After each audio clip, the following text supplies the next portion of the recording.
is dangerous. Angel meets a woman that uses fire to kill. Leave now. I'm warning you. Desire is drawing him closer to the flame. An all-new Angel. Hello, ho, ho, ho, ho, ho, and welcome to this week's edition of Slade, the Buffyverse Revisited. I'm one of your hosts. I'm David Boreanaz. I'm your other host, Sarah Michelle Gellar. And this week, we will be jumping into Season 1, Episode 13 of Angel, entitled She. Yes. What do you think it's about, Jeremy? Werewolves. Of course. Obviously. Duh. I mean, what kind of dumb question even was that? I don't know. I'm sorry. I'm sorry. You really should be ashamed. Suicide's the only answer. Yeah, or smearing shit all over your face. Or smearing. And I'm going to prefer. That's either you do that either when something is absolutely fantastic, or when you're cracking up and losing your mind with grief, and you scream and cry on the floor, and then you just start covering yourself in your own feces. Okay. I'm just saying. I'm not sure. Can you explain that to me? Like, how is it? Like, how can it be both? And how do you know? Here's my real question. So, if I just shit in my hand and started smearing it all over my face, how would you know if I was extremely elated about something or if I had just gone like crazy? Well, if you just did it right now, you're just fucking weird. It has to be something that is super awesome. And it's something that's so awesome that's the only way to express the awesomeness. Or same thing with grief. It's you're grieving so hard that you just begin smearing shit on your face. I've I don't even know how Listen, to. It's good enough for Bubkiss. It's good enough for us. All right. But so here's the thing. So now I'm questioning a lot of things that, like, because I've lost, obviously, like, I lost my dad, I've lost grandparents, and I've never smeared shit on. I didn't smear shit on my face. So you're not truly in touch with your deepest feelings. Does that okay, so that does mean I wasn't truly grieving them then. No. You were grieving, but you're unable to tap into that deepest, most primal grief. Oh, okay. Listen. It takes work and it takes time to reach that level of being in touch with yourself, you know, and your true inner feelings. Sure. And obviously I should listen to all of this from you because, as everyone knows, you are so in touch with your own feelings, and you're all about feelings. You love feelings and everything that comes with feelings. I couldn't say it better myself. If ever you were going to take your cues from someone on how to really get in touch with your feelings and your inner child, you should talk to me. Okay. Why do I feel like I'm the third wheel? Like, are you like conversing? No, I was looking up because I forgot to do it earlier. I was looking up Bai Ling's filmography. Yeah. I looked into her earlier myself. Not earlier today, but after I watched the episode a few days ago. She is currently 57, and yet she looks like, even right now, she looks like she's maybe 20. Like, yeah, she was. To me, she looks exactly the same right now as she did 24 years ago when this episode aired. Yeah, Really? she was born in 1966. Yeah, she's like 57, and she was like 33 when this episode was filmed. Yeah. No, I was looking into her because I know I've seen her in things before. Yeah. And I vaguely remembered like her guest starring on Angel being a big deal at the time. Mm-hmm. So I was just kind of trying to see like what was going on in her career at the time that she guest starred on Angel. There was something I wanted to look into, and I didn't get around to it. The way I don't want to give away any spoilers. Well, everybody who's watching the podcast has already watched the episode, but right. They leave us off thinking, oh, this could be a recurring character and kind of a recurring arc, kind of deal. Right. And as far as I recall, we never see her again or hear about her or anything. No, and it's funny that you bring that up because that was one of the things I was reading about in doing research for the episode. Is she has done a couple interviews since the airing, and people have asked her about being on Angel, and apparently she was also under the presumption that the character was going to be was going to make return appearances down the line, and they never called her back. And the character has made appearances in the extended universe, comics, novels, whatnot, but I just chalk it up to, as good as Joss Whedon is as a writer, at least for this show, because I really question some of his other writing and whatnot, but on these two shows, as good as he is, holy hell in a handbag, as good as he is on these two shows, it's like he seems very not OCD, I'm sorry, ADHD. Like he really fixates on something, and he's like, yeah, and he's like, no, never again. I'm never going to talk about that again. And right. Because they went out of their way with that final scene of this episode to make you say, oh shit, okay, this is a new, okay, what in the fuck is it's my tablet. But it's all the way across the other side of the room. So the fact that it sounds like it's sitting on the microphone. The fact that it's being picked up by the microphone, that clearly is kind of amazing. So yeah, it's just I don't even know what I was saying now. That totally threw me. Giara returning. Yeah, it's just like how they set it up. Yeah, they went out of their way, it seemed like, to film that final little scene between these two and to show like how much of a possible connection there was between them, and like, oh, she's gonna be fucking back. And you will never, and I mean never, see or hear her again. Nope, not unless you follow the extended universe stuff. Yeah, the extended universe stuff, yeah, but otherwise, yeah. So I don't know if this was like a decision they made after the fact, like, let's just. But she was a good character and good actress, good character, a very interesting storyline. Demons from another dimension, right. And whatnot. And they were just like, yeah, you know what?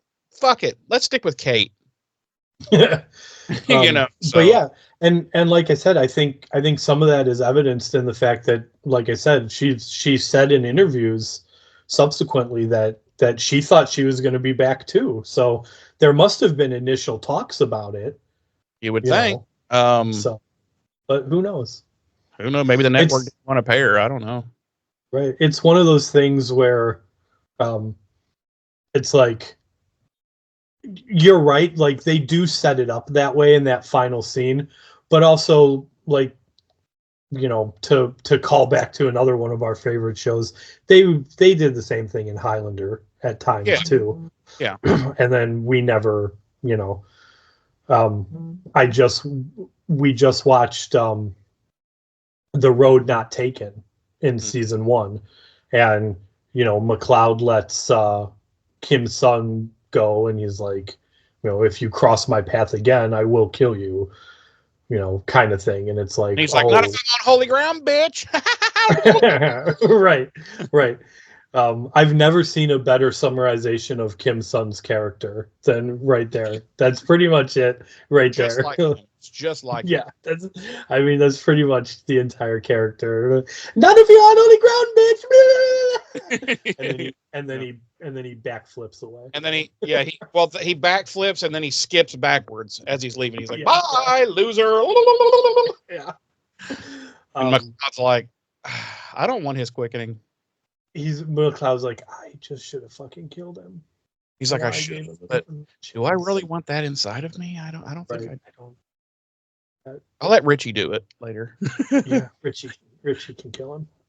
He's already half stupid, so. But yeah, that's the end scene here. It very much gave me like Duncan MacLeod Highlander vibes when Angel is like, but if you cross the line, I'll have to kill you. If you cross the line, I'll have to spank your bottom.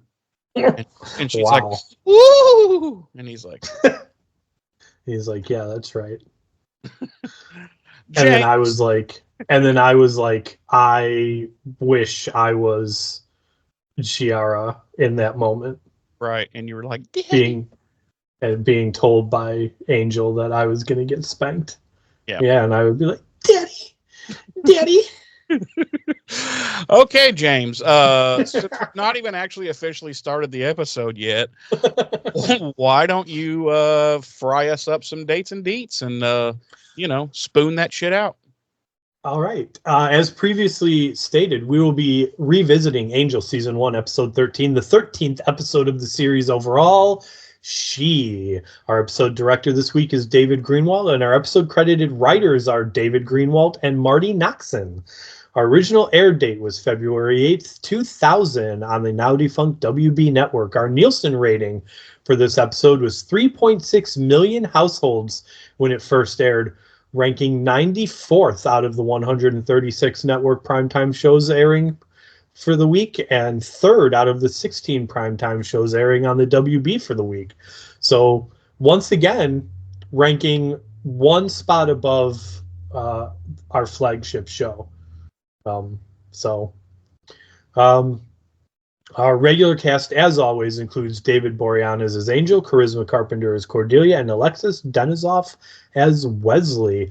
Our guest stars this week include, as previously stated, Bai Ling as Chiara, Colby French as Tay, Heather Stevens as Sherry, Sean Gunn as Mars, Tracy Costello as Laura, Andre L. Robertson as Diego, and PJ Marino as Peter Wilkers.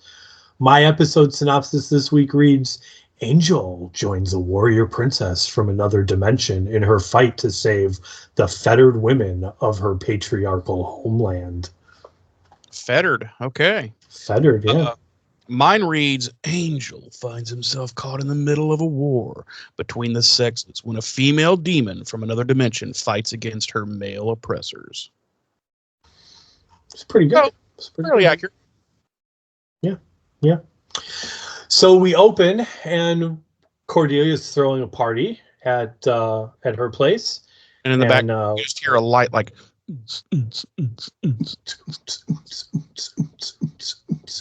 Yeah.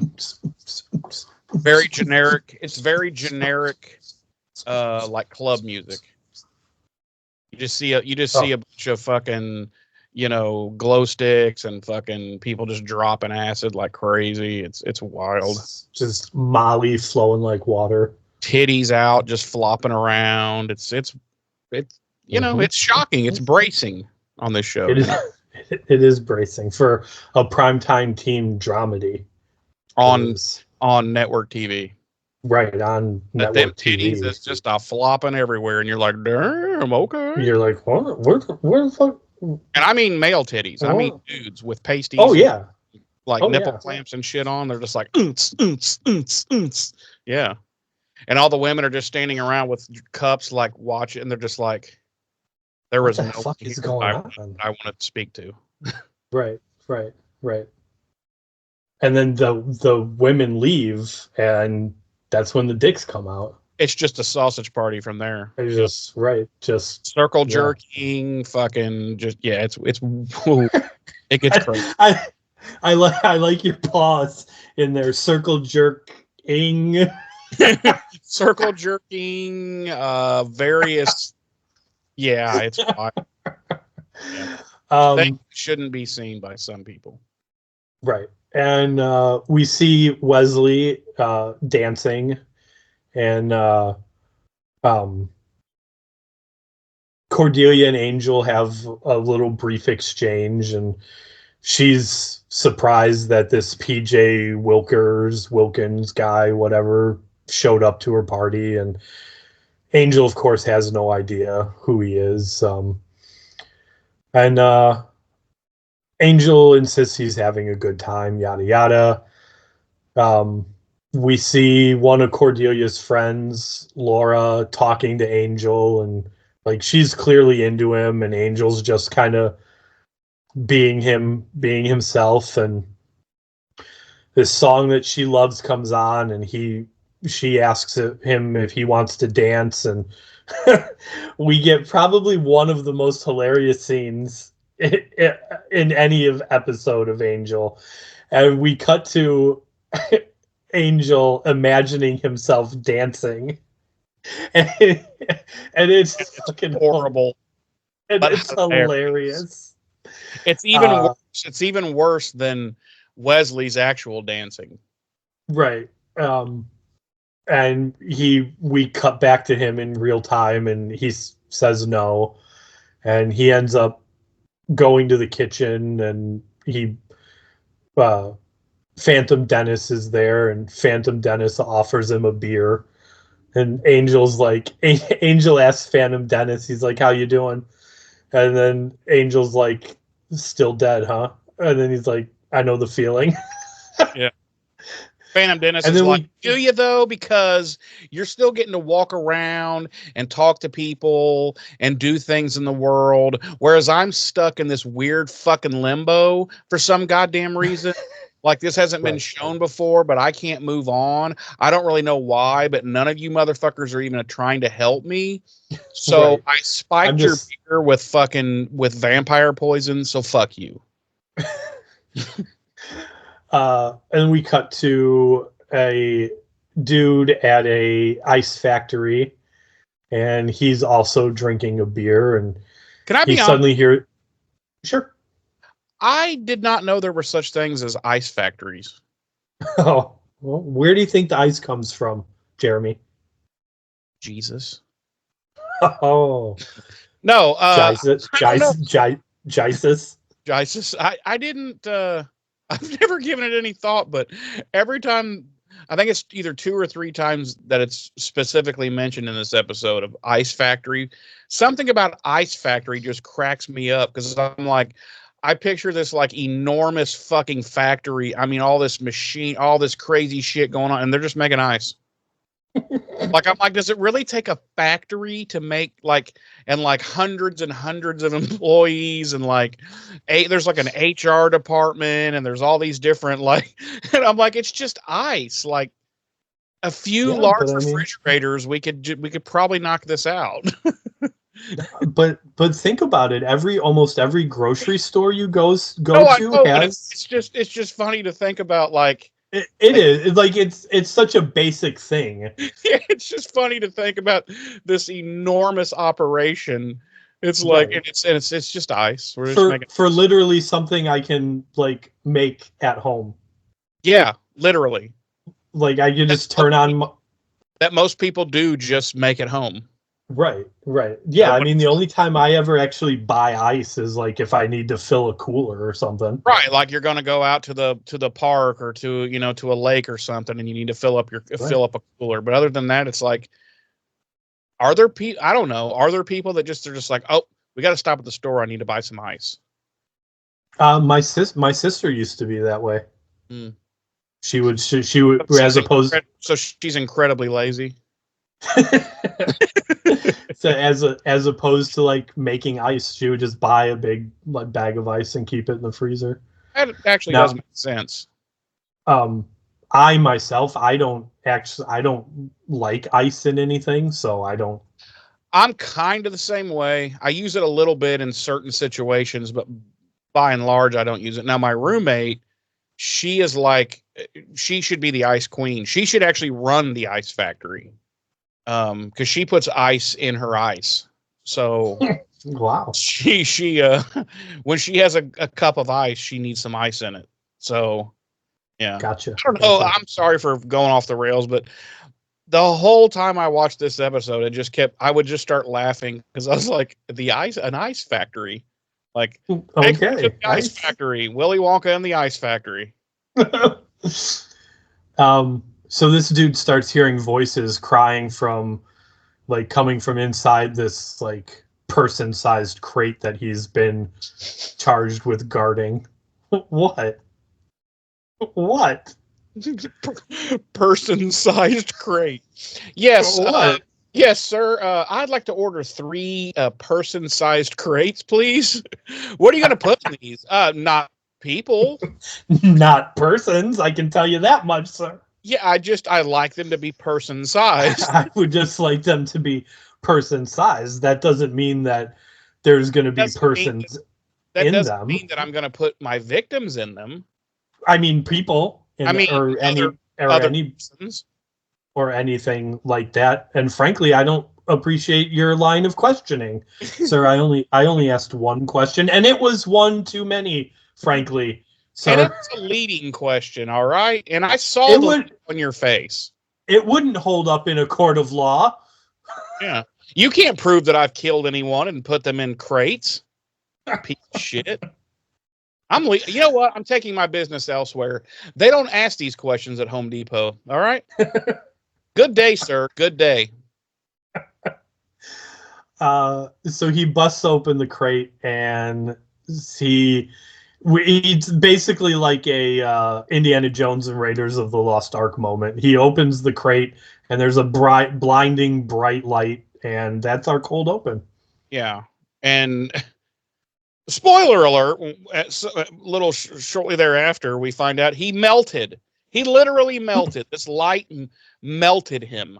Just like, The Last Crusade, like, he chose poorly. And he's like, ah! And he melts and his eyes just fall out of his, it was actually pretty good effects, I thought. It was, yeah, for TV budget, yeah. Okay, really quick. When he opens up that crate and, and you see like this glowing light and he's staring, he goes, oh my God. Like he has just seen something that would just is basically unbelievable. Right. We'll come back to this when we see what it is. Okay. So we come back from commercial break, and we're at Angel Investigations. This is the next morning after the party, and presumably the next morning after this guy busted into this crate at the ice factory. Cordy's basically breaking Angel's balls, saying that he wasn't any fun at all at the party, and even Wesley was cooler. At which point Wesley shows up. I love the very beginning of this scene when she's like, they're talking about the coffee. Oh yeah, because he's and she's like, we only have like the whole bean. She's like, I thought I ordered the ground stuff, but I guess I didn't. And then she's like, why don't you just mush it? Like, use your vampire strength and mush the beans. Yeah, yeah. And like you're right, like he holds it and he looks at it and he looks like he's thinking about it, and she's just like mush, mush. Yeah, and he's like, that might work, but then he just kind of. I watched the whole scene closely. He just kind of sets the bag down at that point, like, no, Yeah. I will not be a slave to your coffee mushing. Right, right. Either buy the proper stuff or get a grinder. I am not your dancing vampire monkey. Right. And also, who the fuck buys whole bean coffee when we don't already have a grinder? Right. You're I the get, worst employee I've ever had, Cordelia. I mean, maybe by accident. You know, you just grab it real quick off the shelf. You're not paying attention. And then he just pours the whole beans into the filter and puts those into the coffee maker and lets it tries to make that. He's like drinking it and he's like, this is really weak. This is really weak coffee. I don't think I don't think this is very good coffee, Cordelia. He's like, I realize I'm a vampire and my taste buds aren't up to par with human taste buds, but this doesn't seem right. Yeah, this seems a little weak. And anyway, so Wes comes in at that point, and he's still pretty stoked about the party the night before, and he's looking around for any leftover food from the party. And Angel's like, "You don't have any money, do you?" And he's like, looking around, and then he's like, "Do you want a job?" And he's like, "Oh yeah." So basically, Angel finally officially hires Wesley. And he's like, "Listen, we don't get a ton of money here, but you make yourself useful around here, and yada yada yada. You get a third, you get a cut of everything we make." So and Cordy's like, "Do I have to take a pay cut?" And Angel's like, "No." And she's like, "Okay, welcome to the team." I wanted to ask you about this because so what Angel actually says is, "I don't have a lot." Yeah. But if you make it, so yeah. Do you so obviously you interpreted it as meaning like we don't get a lot of business, but as long as you make yourself useful, you can have a cut of whatever we make. And I kind of interpreted it like we don't have a lot of business, we're not making a lot of money, but I'm still footing a paycheck for like Cordelia. Oh yeah, he's clearly footing a paycheck.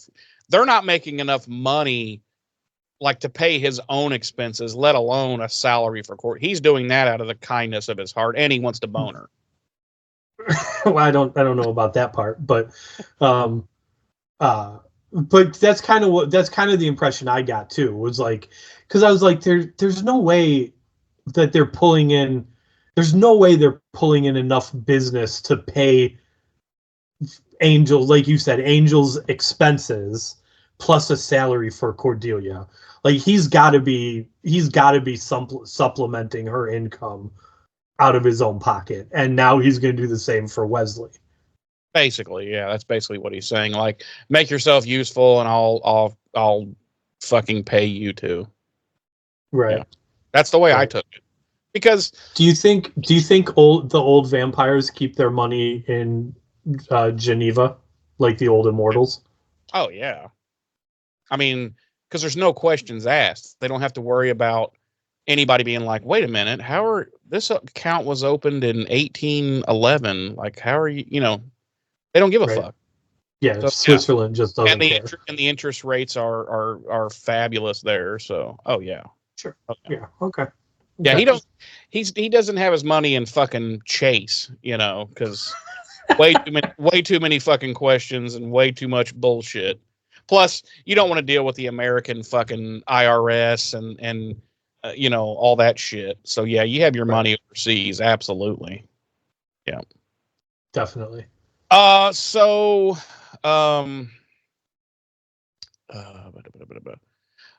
then Cordelia looks at him. She's like, "Hold me," and he's like, "Whoa!" And then she's like, "No, hold me!" And she's about to have a vision. Oh, the hold me thing is particularly funny because Wesley does the whole like I've got something in my eye thing again, and Cordelia's like don't get all sentimental or whatever, and then she's like, "Hold me." Yeah, Yeah. And she has a vision, and it's of this guy from the night before, presumably, being melted from the inside out. And she's, obviously grossed out by that. And she's Which like, I don't understand why. Like, what's right? wrong I with would have that? been like, that was fucking metal, dude. Like, I want to see shit again. Like, do I have DVR in these visions? That would be so dope. It's instant replay on the dude melting from the inside out. Right. So she's and she immediately she's like, and it happened at the ice factory. And I'm like, God damn it. Does everybody in town are they like super familiar with the ice factory and where it's at? Like, I don't dispute that there are ice factories, but I'm like, James, could you tell me where the nearest ice factory is to you?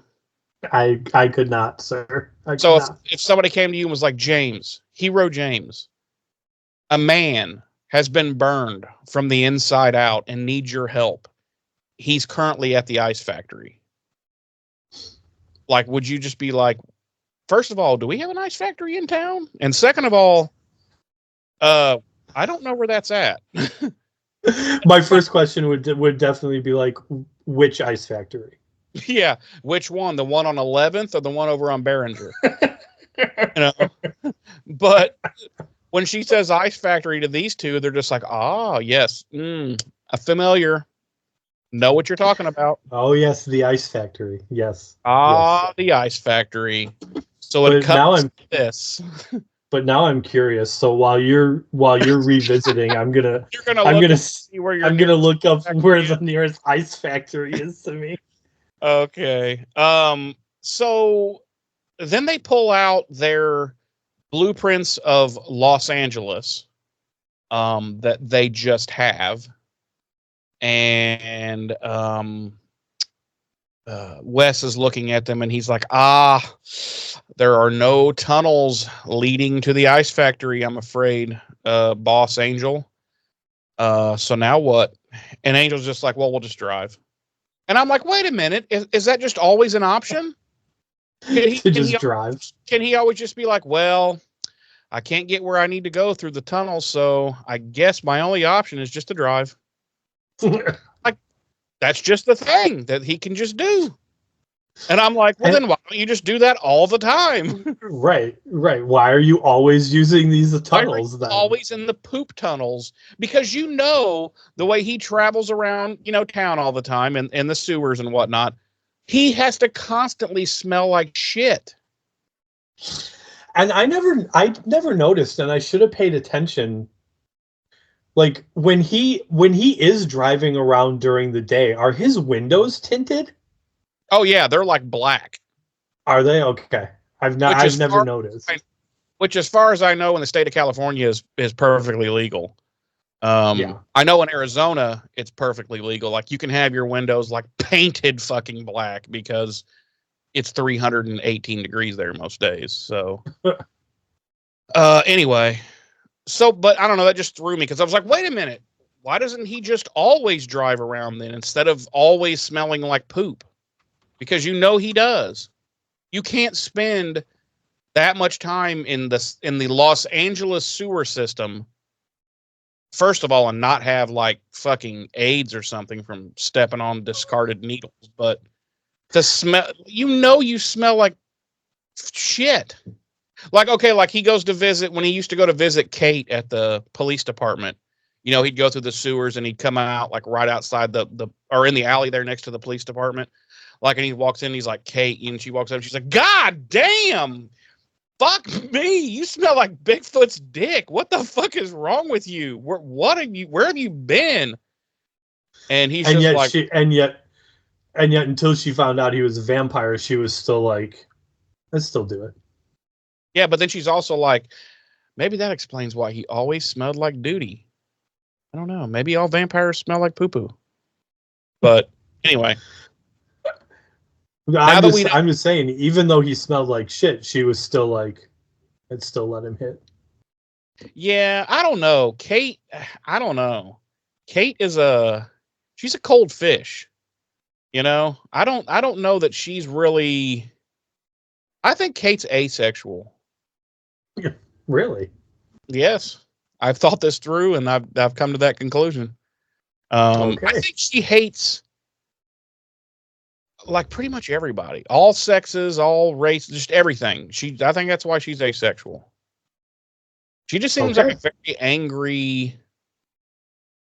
I shouldn't say angry, but very unhappy. Whoa! Did you break something? No, everything's fine. Okay. Anyway, yeah. So she is very angry, though. She is pretty angry. She just seems unhappy with her lot in life. Right. And of course, we have met her father and how he treats her. So yeah, kind of explains things. It does.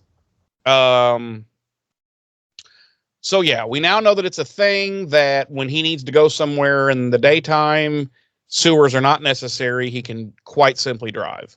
Now, here's the question I want to pose to you, James. Yes, sir. He's got this dope fucking office space, right? That leads down into dope subterranean pimp pad. Mm-hmm. Down in the subterranean pimp pad, is there a little area almost like the Bat Cave where the Angel Mobile is parked that he can jump to and then drive up, It's funny you bring this up because I have actually thought about this. Because you never see his car parked like outside of the office building. You do, but only at night. Oh, there's brief shots of it at night. So here's where I'm at with it, because I have thought about it. Okay. As much as I would love the idea of there being like an underground garage where Angel drives his sweet pimp mobile into, and like he's just got access to his sweet subterranean pimp pad from that garage. I don't think so. I think he has to park his car like up in the like probably in the alley between buildings or in front of the building. Well, can we just pretend that he does have the underground? We can 100% fucking pretend that. Okay. So he and Wes, they go down the bat poles. They go down the bat poles into the subterranean pimp pad. And this is so apropos, and I don't know if you're doing it deliberately, because there's a scene coming up where once again Angel uses his grappling hook. Yeah. Oh no. No, he uses 2. Does he use 2 in that scene? He's double fisting them, my friend. Oh, I totally missed that. But did you catch that there was a second scene where he uses one of the grappling hooks? Yes. In this? In a fight. Yeah, they want Angel to be Batman so fucking bad. Oh, believe me, we're going to talk about all of that. Believe me. So they go down the bat poles, they hop in the shaggin' wagon, and off they go. And they arrive at the ice factory. And Wesley starts to say, boss, all of us, and Angel says, stay put. And he goes, and I'll stay put. And Angel goes on inside the ice factory and investigates around. And sure enough, he finds this incinerated, what used to be a corpse. And it's, he also sees this crate, which is just full of ice. My question is how is this not water by now? Well, they're in the ice factory, so presumably it is. The place is cool, like chilled. Is chilled, yeah. Okay, I can buy that. I was just like, wait a minute, are they in a chilled area but okay, I can buy that. All right, so he just sees all the ice and he's just kind of like, ooh, and he hears something behind him. And basically discovers the presence of someone who is a strange-looking demon, humanoid demon. Says his name is Tay. and he tells Angel that he's from another dimension, and he's been sent here to bring back this vicious demon who's a vessel of pure rage, and which has escaped his realm and is now running amok in this dimension, and yada yada. Muck. Oh, sorry. Yes, exactly. And Angel's like, how do I kill it? And he's like, you can't. Just stay out of my way. And he disappears. And Angel's like, all right, well, case closed. He told me to stay out of his way. And credits roll, and all over. All done. All done. No, Angel begins his investigation by breaking into this corpse's office because he got into the guy's wallet and found his card, which I'm like, how does he know that that is his card for his business? Like that he's not breaking into business from a card that a guy might have got from someone else. Because presumably also in that guy's wallet was that guy's ID. I just wish they had shown that. So you're like, oh, okay. But okay, I'll take the leap. I mean, I don't think it's a very big leap. It's not like stretching the realm of possibility. Well, they showed him look at the whole wallet. They never saw him look at any ID. He just pulls out a card and he's like, this must be him. Clearly, this is him. Because then he just drops the wallet on the guy's chest and also drops a deuce on his chest. Gives him a Cleveland steamer. That's what the guy was into in life. All right, that's all I'm saying. This fucking part bothers me. So he gets to this guy's office and he breaks in, and he's going through his stuff, and he finds a folder. Like he opens up this filing cabinet and just goes to this one folder and just immediately pulls it out, and he's like, yes, okay, this is exactly what I was looking for. It's a contract to do personal security for the ice factory. Which, by the way, the whole time this guy was working, doing personal security for the ice factory, he was drinking beers. Like beer after, because there was a bunch of empty beers, and so he's a pretty shitty worker.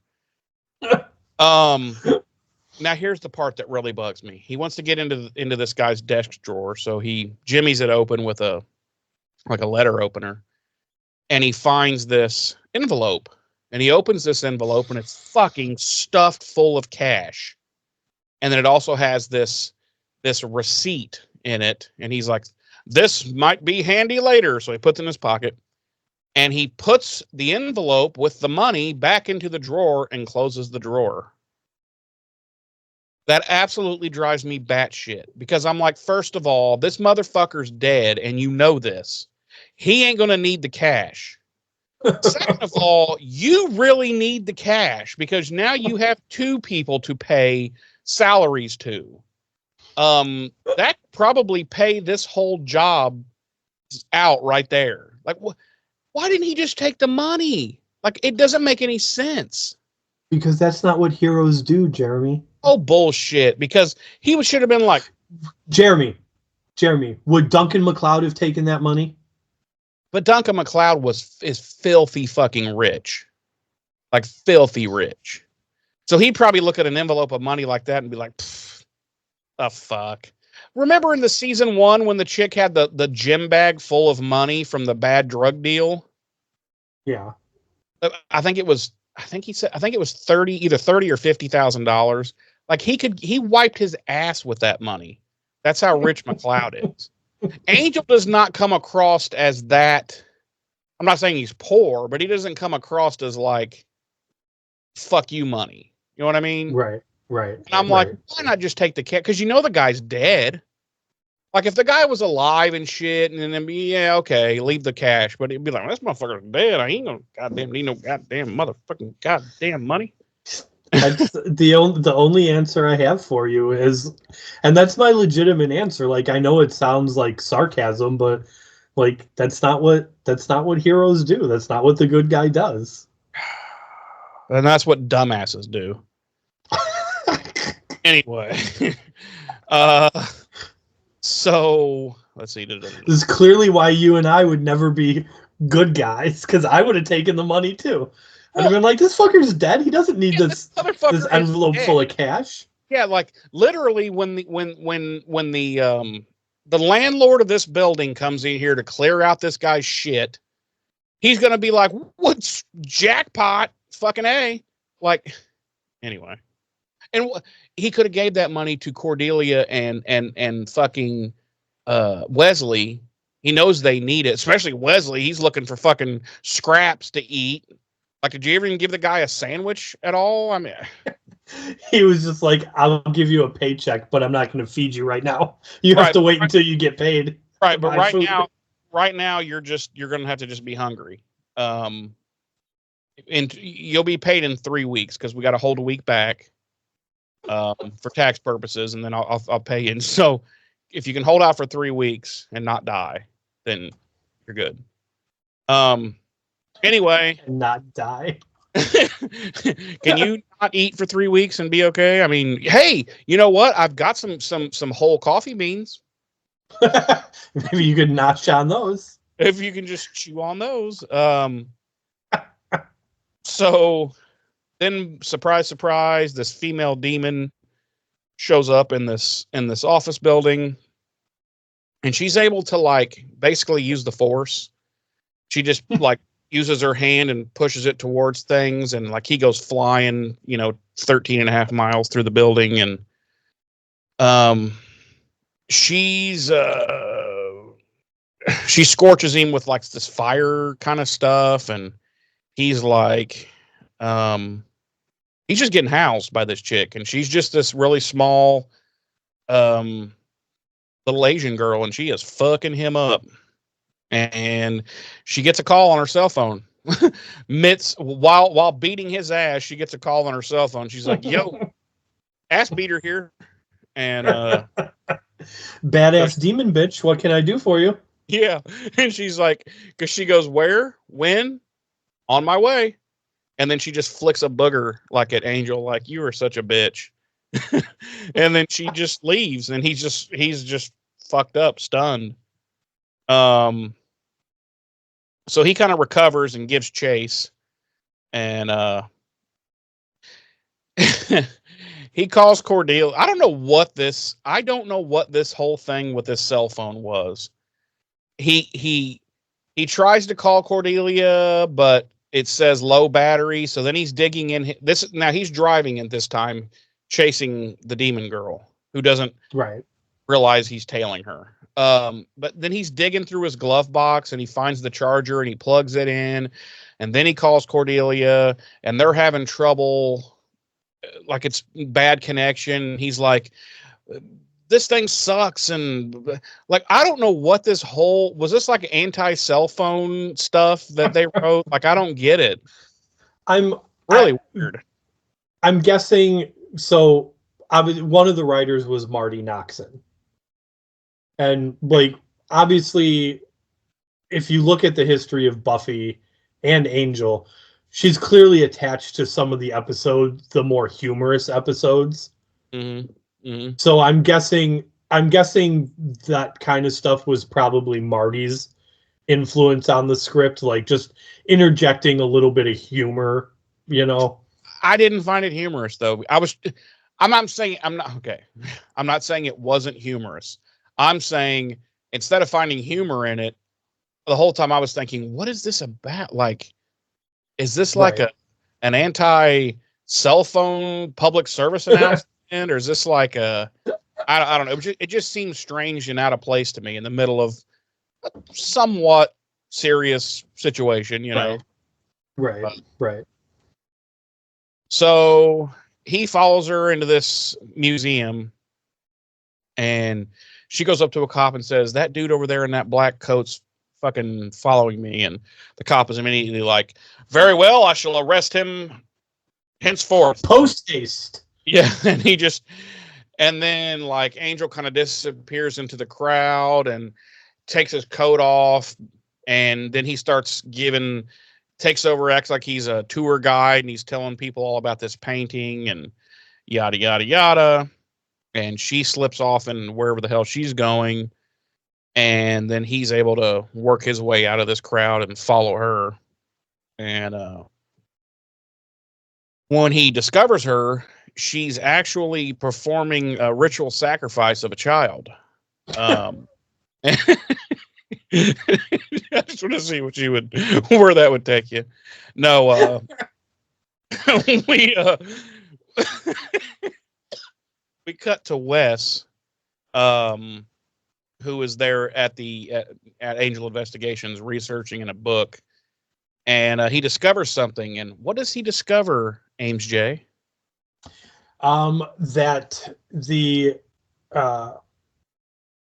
they are a race of demons, called, what was it, Vigories?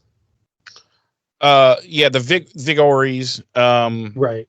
They're the men of the Odin Tall demon species. Right. And they're fierce warriors, and the women. The way, are they? Are they fierce warriors? Like,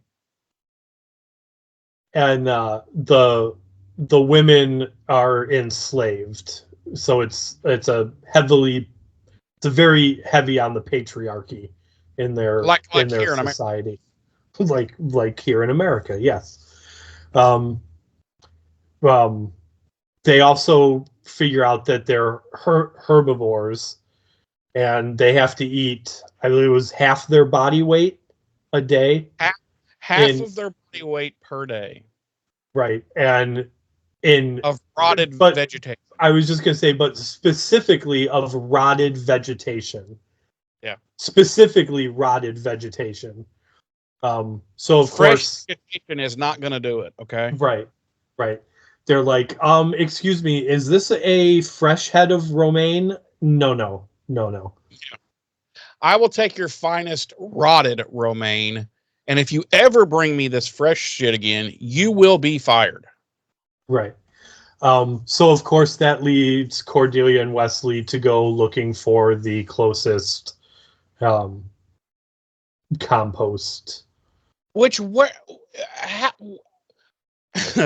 I don't even know how to say it.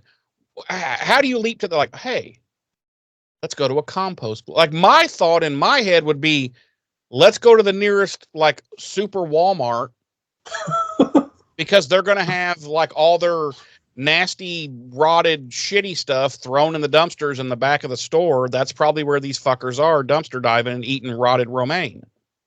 Right. But Wes and Cordelia are like, well, let's go to our nearest composting factory, which is next to the ice factory. Speaking of ice factories, the closest actual ice factory to me is about 30 miles away in Chicago proper. Aha. So, and by the way, but there are several ice distribution facilities in my general area. Oh, okay. So, what is compost is rotted vegetation the same thing as compost? I thought compost was like shit and leaves and. I mean, compost is generally anything that is going to decay and provide nutrients to the soil. So you think rotting vegetation is compost? So yeah. Okay. All right. I mean, if you or I died and they threw us into a pile, we would be compost. But we're not vegetation. It doesn't matter. We would still be compost. But if you're a herbivore, do you want to eat rotting bodies? Well, no, I'm just saying. I'm talking specifically about the term compost. This compost pot could have stuff in it that's not. Oh, okay. I get what you're saying. Yeah. So it's like, well, maybe they're like, well, no, because we're herbivore. We'll just go eat grass, or we'll go behind the Walmart and dumpster dive because that's where they throw away all their rotted produce every single day. Right. I don't know. Go on. So they go looking for the local compost factory. Like I said, it's right next to the ice factory. Right next to the ice factory. And we cut back to the gallery, and we're in a storage room at the back, and this female demon turns around as Angel walks into the room behind her. She's all like, "Oh, you're a vampire. Get the fuck out of here." And he's like, no. He's like, but I'm Angel. I'm a vampire with a soul. Right. He's like, but I'm Angel, the vampire with a soul. And she's like, oh, my bad. And I'm here, and I appear every week on the WB's New Tuesday. And she's like, really? Okay. My bad. I didn't mean to judge you so hard. I didn't know.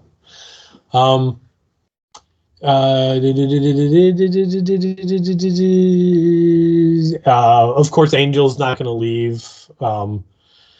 And she gets ready to forcibly remove him. And all of a sudden, there's lightning and thunder and wind. Thunderbolts and lightning. It's very, very frightening. Can't believe you missed the opportunity. My head's not even. I'm thinking about the dinner that's currently cooking. Ooh. Wait, who's cooking it? Me. It's in the oven right now. Oh, okay. So where was I? Thunder, lightning, and this big dumbass portal opens up, and this naked demon broad falls out of the portal onto the floor. It looks like a big butthole opens in it, like, and this naked demon chick just shits this chick right out of the portal butthole. And Angel grabs a tarp and covers her up, and he notices that her smooth forehead and the ridges running along the upper part of her back. At that, he's like, that's exactly what my fetish is. Right. He's like, I love smooth foreheads and raised ridges along the back. That's my exact fetish. That's so weird.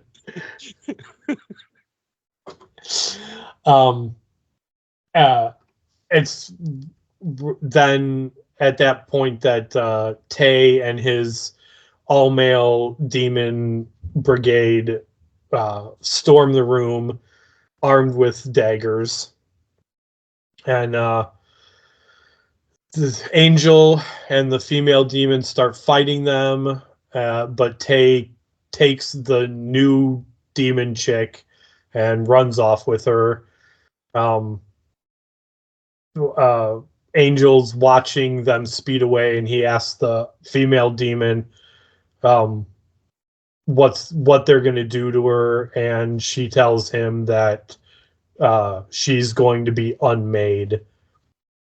Yeah, and she just completely gives up, right? She's like, well, nothing we can do now. Nothing we can do. They've driven away in a car at approximately 40 miles an hour. There is no hope whatsoever. Right. She will be unmade. Let us go. Yeah. I'm like, wow, really bending over backwards there to help, aren't you? So then we cut to where these male demons are chilling, and they've got the new demon girl there, and they're using some sort of tool to cut off the raised ridges that are on the upper part of this girl's back, and she's screaming, in all kinds of pain. And we cut back to Angel's pimp ass subterranean pimp pad. There you go. We cut back to Angel's subterranean pimp pad, and what's going on there? There's a fire. There's a fire. No, there's a fire. We just cut in, and Wesley is already like he's engulfed in flames, and he's already laying on the ground like screaming in agony. Yeah. And then we see Cordelia in the back, and her hair, just her hair, is on fire. Yeah. And she's screaming in agony. And she's just trying to she's trying to smear feces all over her head. But what is it with you and shit this week, dude? What is wrong with you?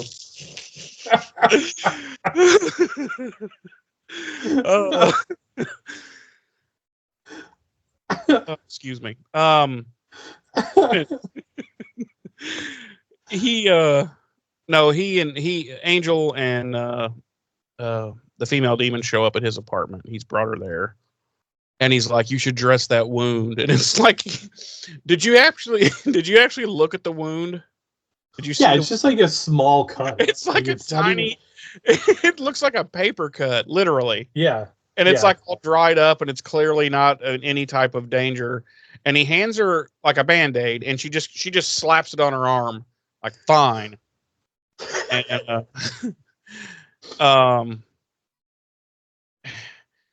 Angel tells his backstory about being cursed to help people and yada yada, and she tells her his name or her name, which is, how do you pronounce it? Giara. Yeah. And she's a princess from that other dimension, and she escaped quite a while ago, and now she helps refugees, these female demon refugees who try to escape to come here so they can not be subservient slaves. And he's like, sorry, can't help. Go back to slave planet.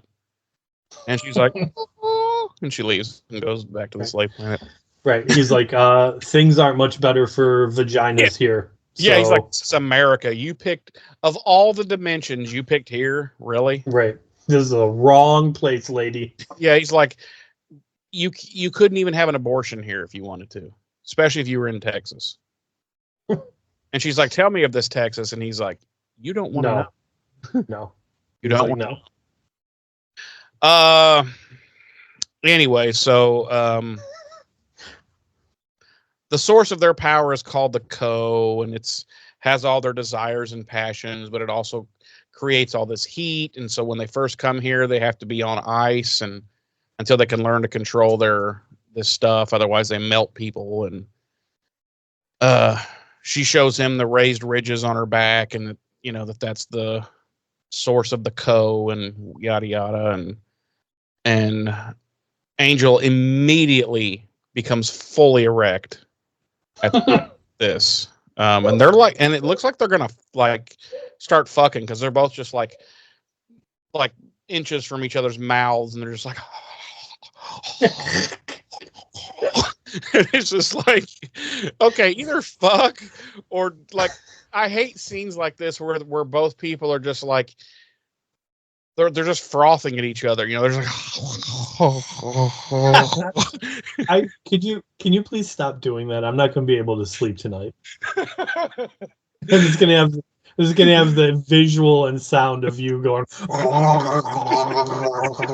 in my head. And it's better than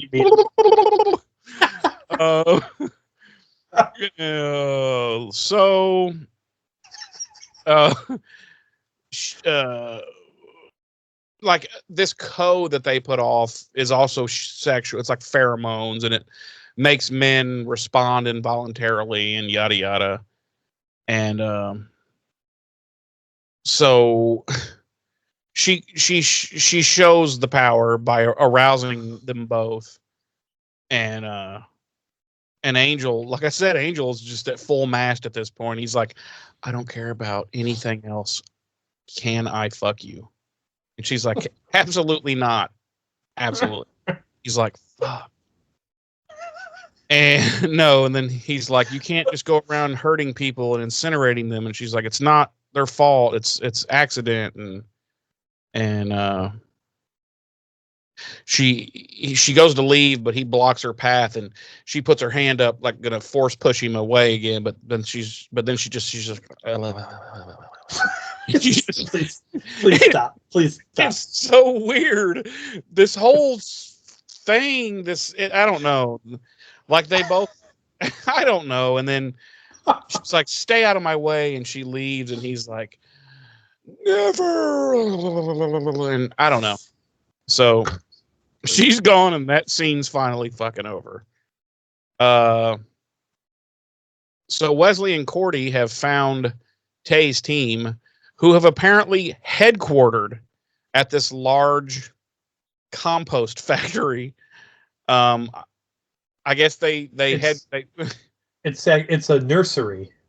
I know, but all you see anyway. I guess they're just like, let's build our base next to our food. Do that. So, they overhear their plans to go to capture the princess and cut her whatever spine ridges out and send her back to their dimension, which would end the rebellion because apparently she's the leader of this rebellion, which she seems to be the only one. I don't know. Anyway, she's the leader of this rebellion. Jahira, meanwhile, returns to this spa, this Palm Ridge spa place, apparently where her base of operations is. And there are 3 other female, apparently new arrival female demons who are in tubs of ice. And we meet this guy, Mars, who is like the goofiest fucker that's like ever been written on television. He comes across as like gay, but also what's the word I'm looking for? Like, he's just a mishmash of weird shit. He's like Richard Simmons meets Pauly Shore. Like, he's just this really weird character. It's Sean Gunn. Whoever that is. Oh, you don't know? He's you know who James Gunn is? Yeah. The director. Right. He's Sean Gunn's his brother. Lover? Brother. Lover. Okay. No, I didn't know that Gunn had a brother. Yeah, he was in all 3 of the Guardians of the Galaxy movies. He was who did he play? He played Michael Rooker's like right-hand guy. Oh yeah, and then he took over the Arrow thing when Michael Rooker character. Oh, okay, I didn't realize that was the same guy. Huh. Yep. No, I had no idea, but he's definitely he's almost. I would kind of like to see more of this character, to be honest. Like he's very he's so weird and strange that I'm like, I kind of like this guy. I want to see more of him. But yeah, she's like, listen, we've been compromised. We gotta, get the fuck out of here. And he's like, well, and he says a hilarious line: my shaman buddy out in the desert has a safe place for us. And I'm like, who doesn't have a shaman friend in the desert, Right. And she's like, okay. If you don't have a shaman friend in the desert, what are you even doing with your life? Yeah, are you even trying to have a proper life?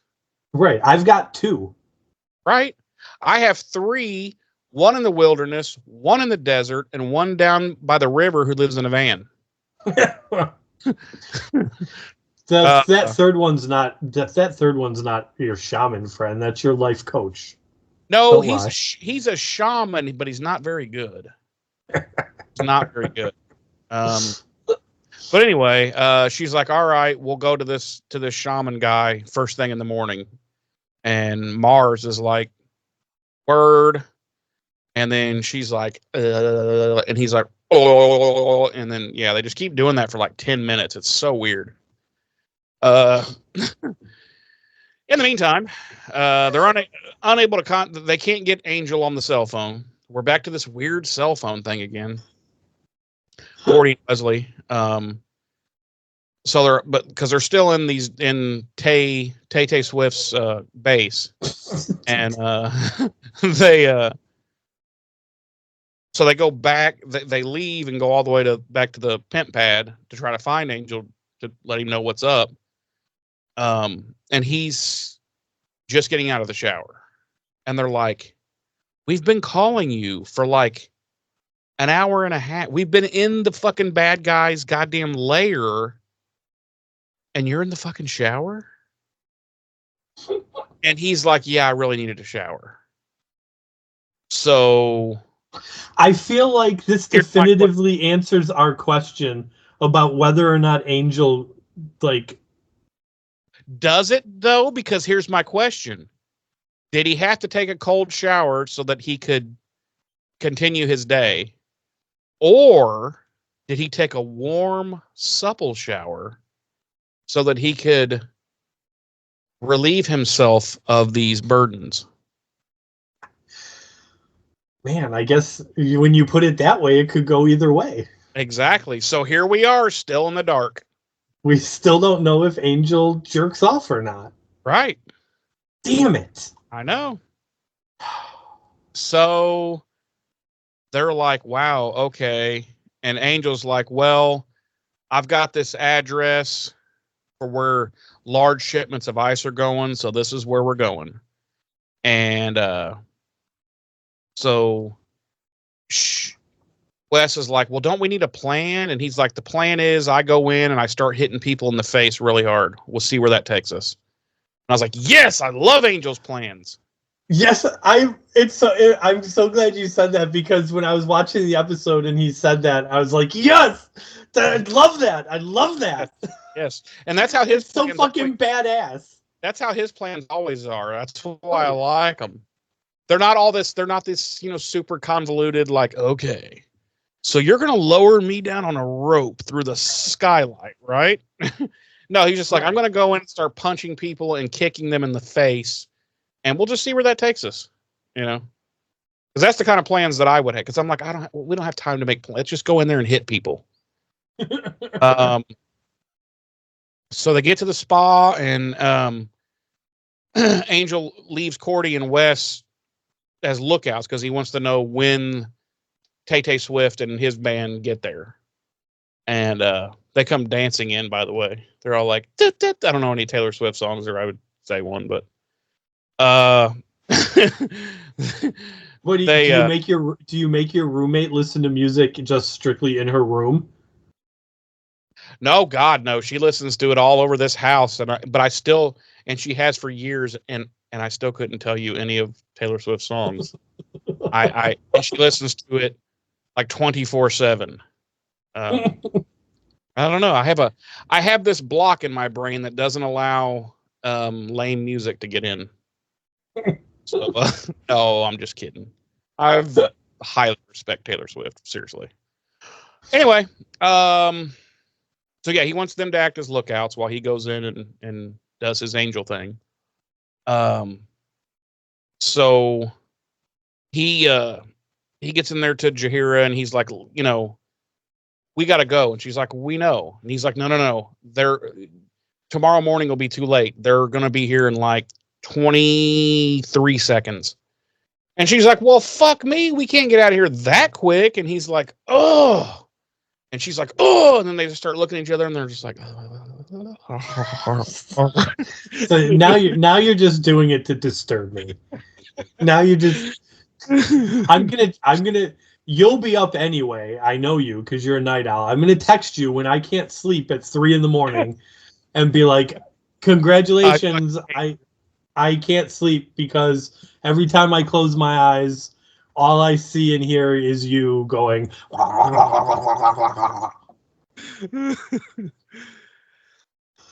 Excuse me. So she's like, oh, fuck. And Cordy comes rushing in right then, and she's like, they're here. And Angel's like, see, I told you. And Jahira's like, I'm new to this world, okay? I don't take subtlety well. And so they come rushing in. When Tay comes in, he's in the head of the group, and he immediately punches Mars, and Mars is just like, he just drops like a sack of shit immediately. So then a big fight breaks out, giant karate fight, and it's karate / the Force fight. She's flinging people around with her force pushes, and go ahead. No, go ahead, because we're not to it yet. But go ahead. So they're holding their own, but then Cordy and Wes come in to help, and what happens? They get taken fucking hostage. Immediately. Like immediately, they're they're beaten and taken hostage. And Angel's like, God, my employees are so useless. And so they're like, give us the, what does he call them? The women, the girls, the demon, whatever. Give us the ice people, or we'll kill the humans. And fucking Jahira's just like, go ahead. And she just turns and leaves. And Angel's like, wow, really? Because at this point, the women are in their little, as you call them, human-sized crates, full of ice, and they're loaded into a truck. So she leaves and makes her way towards the cab of the truck loaded with the crates. And she goes to step away, or at that point when she leaves, Cordy and Wes break free, and yada yada yada. And hold on, this is what I wanted to talk, because we didn't mention earlier when Angel like double fisted grappling hooks and Batman himself to the top of that building. Yes. But so I'm fucking gonna mention it this time. Wesley and Cordelia break free from the guys holding them hostage, and then Angel pulls out one of his fucking grappling hooks and fires it into one of the demon guys' faces and knocks him out. It's such a fucking Batman thing to do. Yeah. Go back though and watch that part where he's breaking into that office and he pulls it, because he pulls them out like this, and he's got two, and he shoots both grappling hooks up, and then he starts going up the wall. And I was like, wow, one's not okay, two. We're gonna do two. All right. I was like, and the other thing. Go ahead. I missed that there was two of them, but yeah, like when he pulled it out again during this fight and like used it in the fight to knock that guy out, I was like, they want Angel to be Batman so fucking bad. Yeah. The other thing that bothered me though, when he pulled out the grappling hooks, to go up, he could just vampire jump up there. Yeah, I don't know. The ledge that he shot the two grappling hooks up to pull himself up to was only about maybe 15 feet off the ground, 20 at the most. He could definitely vampire leap up there. I'm gonna have to go back and look. Do you remember what episode was it when we first saw the grappling hooks? Do you remember? Wasn't it not the very first, because that's when we saw the two wrist spikes. Right. It was the first episode with Kate. Do you remember what episode that was? Like episode 3, maybe? No, the first episode with Kate was City of. That's the first time he meets her, in the bar. Okay. So maybe it was the first episode. It was within the first 3 episodes was the first time we see the grappling hook, and then we hadn't seen it since. It was the episode where what? It wasn't City of, because Kate wasn't. It was the episode where the demon was busting out of the chest and into the backs. And to someone else. Yeah, I don't know which one that was. Anyway, I'm just saying he can clearly fucking vampire leap up there. Right. I'm just trying to figure out if this might be specific to a writer. Yeah, might be. You look at that. I'm going to go on. So yeah, she's heading towards this truck to get in to drive off with the human-sized crates, and she gets snatched by Tay and a couple of his goons. And they get her spun around, and they get this tool put to her back, and they're just about to cut these ridges off of her to turn her into a subservient slave. And Angel shows up and puts Tay in a chokehold, and he's like, let her go or your fucking leader dies. Why don't they just be like, listen, this whole thing is a lot bigger than one person. So you off him, we're going to fucking subserviate her, and this rebellion's over. We win. Right. But instead they're like, okay, please don't do that. So so it was the second episode of the season. It's when we first are introduced to Kate. But David Fury wrote that episode, and Drew Goddard and Marty Noxon wrote this one. So I was just wondering if like the grappling hook thing was like a consistency for a writer, like, you know, but apparently not. So I don't know. So while he's got Tay in the chokehold, he tells Jahira to get out of here, and so she runs and jumps in the truck and takes off and drives out into the night with the human-sized crates. And he lets Tay go, and he tells them that, you know, fuck off and don't come back, basically. And they're like, well, we wouldn't expect a human to understand. And he's like, yeah. And then he vamp faces, and he's like, well, I'm not a fucking human, but I still don't understand. And basically, he tells them to fuck off and don't come back.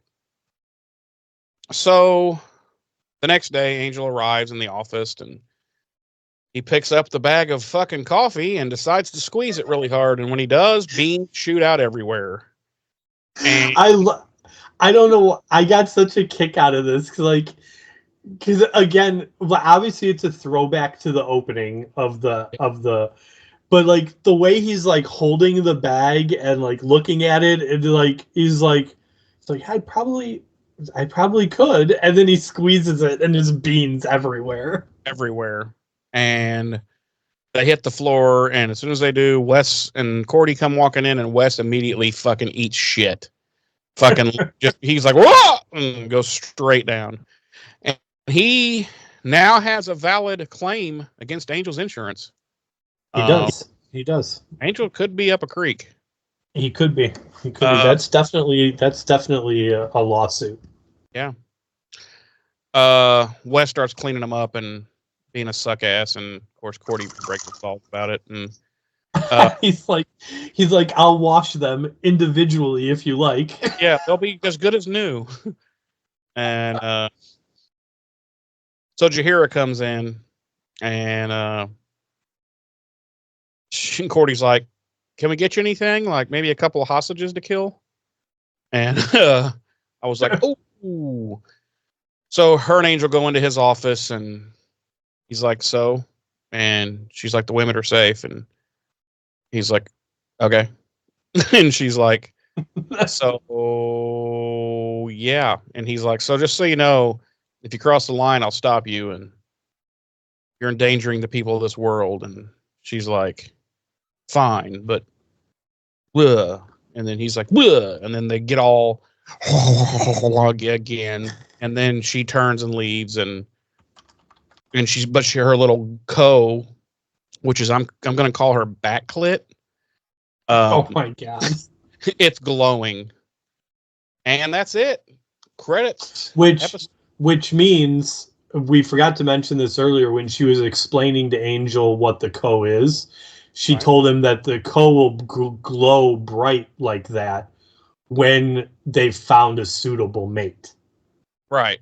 So she clearly needs to go to Bone Town, but what she doesn't know is she's found the one motherfucker on Earth that she can't go to Bone Town with. So something else I liked about this scene. This is the scene we were talking about. Your sound completely cut out.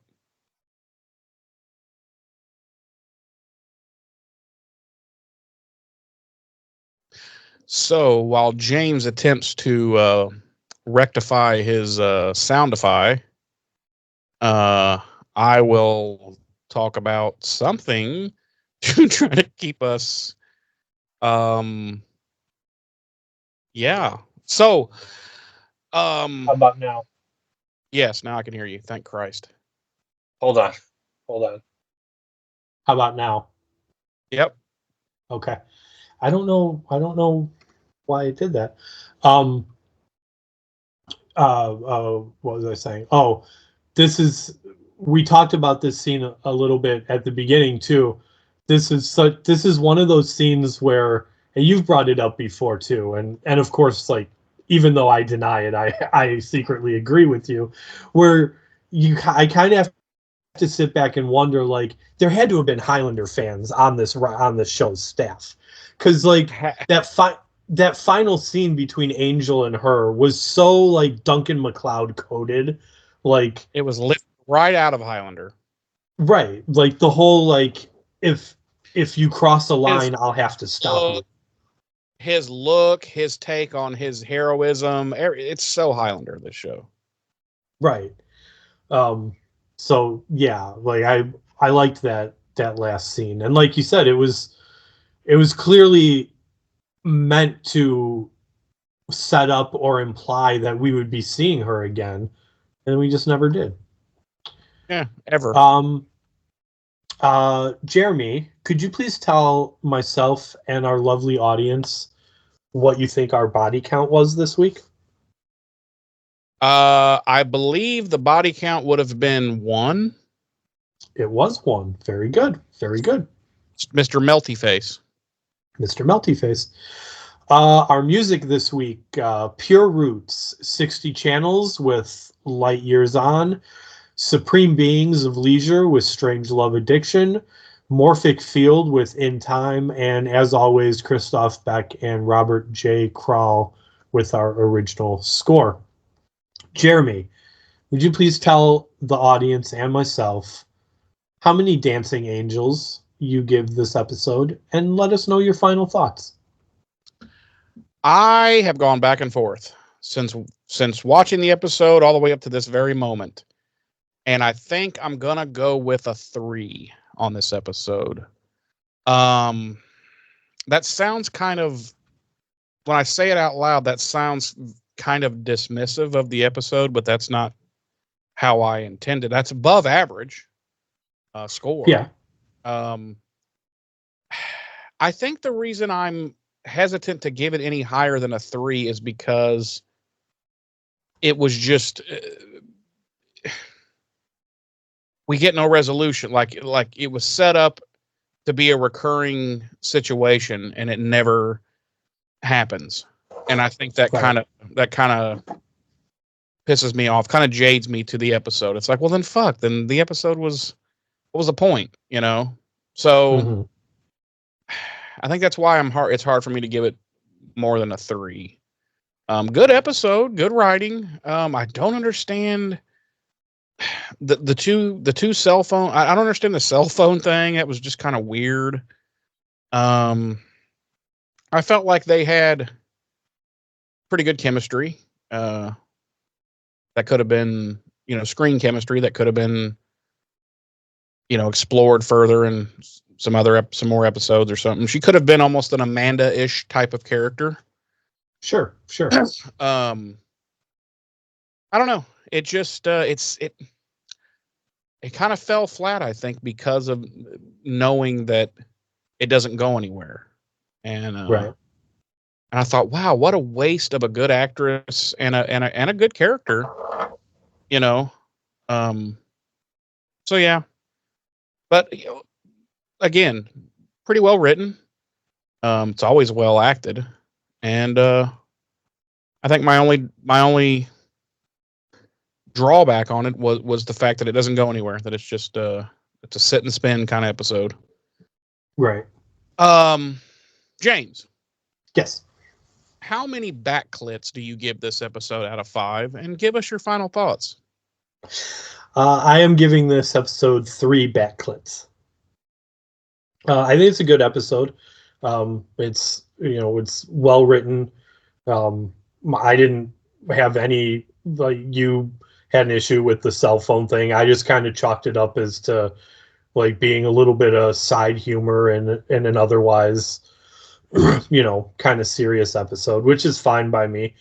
Like it doesn't, saying it's well acted doesn't really mean anything, because even the bad episodes are well acted by our main cast. I like the story. I like the idea of interdimensional demons. I like Bai Ling. Like she's a great actress. I mean, not great actress, but she's a fine actress. She's a good actress. Her chemistry with Boreanaz in this episode, whether it just be the fact that they're both good actors or there was real chemistry there, who knows? But it was good. I would have loved to see her come back, for other episodes, throughout the series. Kind of teaming up with Angel, but still kind of walking that line, you know. Um, but yeah, I like I mentioned it in last week's episode too. I like the continued slow progression of the building of the team, the core three there. Yeah, Wesley's been in every episode since Doyle left, but this is the first episode where he's now officially like part of Angel Investigations. So I like that. But yeah, I mean it's a good episode overall. Yeah, I think I failed to impress that. I think the reason I took a couple of points off, like I really liked this character and this actress and where this could have led us. And I guess it's shitty that we never get to explore it. So.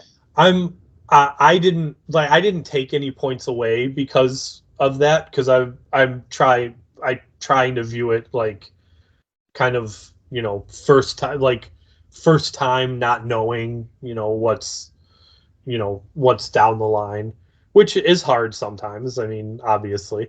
But yeah, it does suck. It kind of goes back to the Ethan Rayne thing from a couple of Buffy episodes ago. Like the fact that we never saw him again after A New Man is really like, this is, and she could have been used in a different way than Ethan could have been, but doesn't change the fact that he could have been a cool recurring character.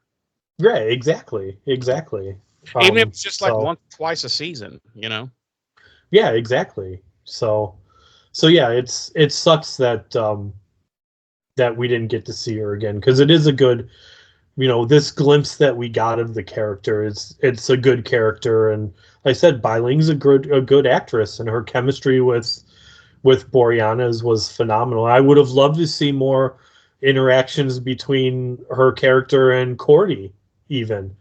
Yeah. Just based on that little snippet there at the end, see how that would have progressed over time and whatnot. But unfortunately, we got what we got. But yeah, overall, it is a 3 for me. Good episode, above average. Solid as a rock. Solid as Angel's erection around Jera. Okay. James, is that it? Is that everything you got? That's everything I got. You want to quickly tell people how they can get a hold of us on the interwebs? Nah, I'm kind of hungry. I want to go eat. Okay. So. All right. Well, no, BuffyRevisited.com. You're going to find links to the Facebook, the YouTube, our email, which is BuffyRevisited@gmail.com. Our merch store, go buy some merch. Once we've made any decent amount of money from it, it's all going to go to a charity. As of yet undecided. We haven't put a lot of thought into that because we don't have to right now. Hit the Facebook link. You're going to find posts about all the episodes. Hop on there, give us your comments about the episodes. Buffy, Angel, the whole Buffyverse as a whole, the podcast, whatever. Same thing on the YouTube. Hop over to the YouTube. You're going to find, get this, guys. Get this. Man, I can't even believe this. If you go to YouTube right now, if you're listening to this podcast right now, if you go over to YouTube, you're going to find the video version of the podcast. Mind blown. I mean, come on. And you get to see Jeremy and I and our gorgeous Putnams. And if you're really good, you'll be able to see our back clits. That's not mine. Not mine. That's my backlit is reserved for a special someone. I can't go showing it off to people anymore. Sorry. Wow. Sorry. What a cock tease. Sorry. I mean, it's just fair that I be honest with everybody. I can't show you my backlit anymore. Wow. So sorry. I'm sorry. Sorry. Yeah, hop over onto the YouTube. Leave comments there on the episodes. Give us your thoughts, opinions, concerns, favorite recipes. I'm looking for good recipes. I'm a big fan of chicken. I don't eat a whole lot of meat. I'm more of a fish and poultry guy. So leave me your fish and chicken recipes. I'll make them up. Maybe we'll do a special episode like cooking with James, and I'll cook up your recipe, and then we'll try it, and we'll let you know if it's good or not. I highly doubt it, but so oh Lord. That it? That all? That's all. Are you done? All right. Well, are you done? No, I'm not. I have a little bit left to say. Stop being rude. So could you kindly shut the fuck up? I'm sorry. You're mad because you can't see my back clit anymore. I know it. I'm sorry. I'm a little fucking disappointed with this whole situation. I'm sorry. I'm sorry. No, you're not. You're being facetious. You're right. I'm not sorry. Sorry, not sorry. Thank you for joining us this week. Next week will be Buffy the Vampire Slayer, season 4, episode 14. Goodbye, Iowa. Goodbye, Iowa. Goodbye, Iowa. Anyway, once again, thanks for joining us. We will see you next week. I've been one of your hosts. I'm Jeremy J. I'm your other host, Ames J. Ta-ta.